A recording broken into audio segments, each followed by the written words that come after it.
Faites rayonner la foi sur le continent numérique. Ensemble, recueillons plus de 200 000 $ en 2012. Ce soir à Perspective, nomination d'un nouvel évêque en Alberta, une délégation sera envoyée par le Saint-Père à Damas et la canonisation de 7 saints le 21 octobre.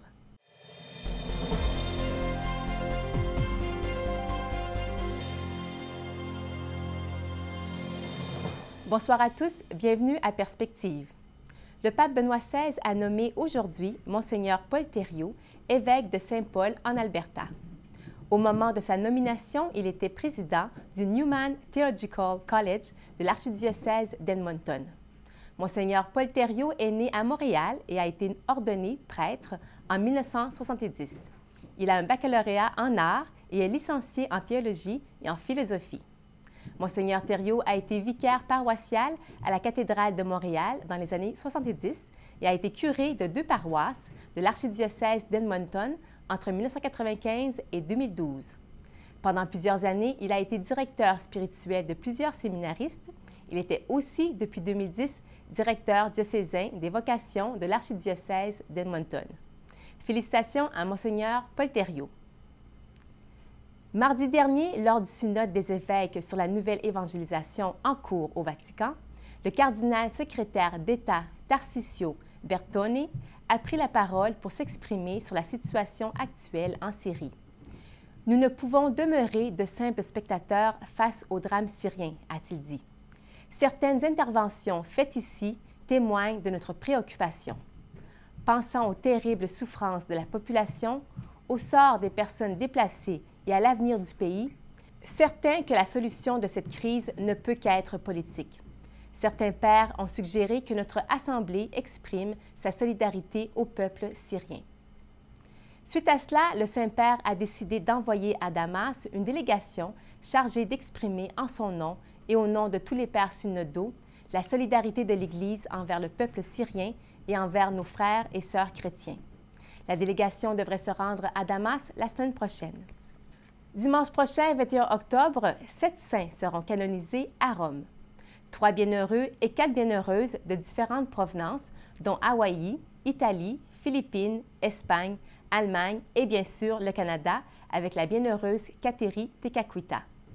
Pour ceux qui ne peuvent se rendre à Rome, la messe de canonisation sera diffusée en direct sur les ondes de Ciel et Lumière à 3h30 du matin, puis elle sera rediffusée à 10h et à 14h en anglais, à 16h en français. Notre documentaire sur Kateri Tekakwitha, réalisé par notre équipe anglophone, sera diffusé ce dimanche à 20h, heure de l'Est bien sûr. Une première ébauche du documentaire a été présentée en septembre dernier aux évêques canadiens lors de leur assemblée plénière annuelle à Sainte-Adèle. Écoutons quelques commentaires. C'est un magnifique témoignage qui est très actuel, je crois, en mêlant les scènes du passé et les scènes actuelles. Je trouve que ça rend la figure de Kateri vraiment très contemporaine. De fait, c'est une belle œuvre. J'ai beaucoup aimé le lien qui était fait entre Kateri Tekakwitha, disons, il y a 300 ans, et la vie de personnes aujourd'hui, et comment elle a touché le cœur de jeunes, d'un jeune enfant, d'un jeune adolescent, qui est comme le miracle qui a permis la canonisation, mais aussi ce jeune adulte qui est éprouvé par un accident et qui trouve dans la prière et dans Kateri un soutien, une raison de vivre et d'espérer. Et c'est un peu comme un signe du ciel. Hein? Les saints et les saintes sont comme des clins d'œil que Dieu nous fait de la puissance de l'œuvre de sa grâce. Et j'ai trouvé très, très beau ce lien qui est fait entre Kateri et la façon dont elle touche des jeunes et dont ça a été rendu compte dans le film. Là. Donc, c'est un beau témoignage d'espérance. La version française est présentement en cours. Nous vous informerons lorsque viendra le temps de sa diffusion.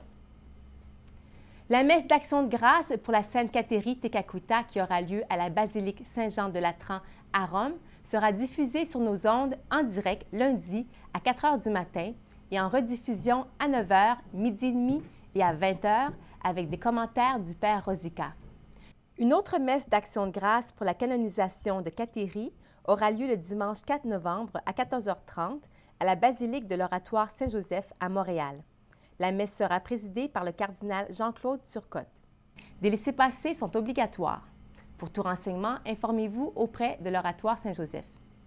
Merci d'avoir été avec nous. Passez une excellente soirée et à lundi prochain.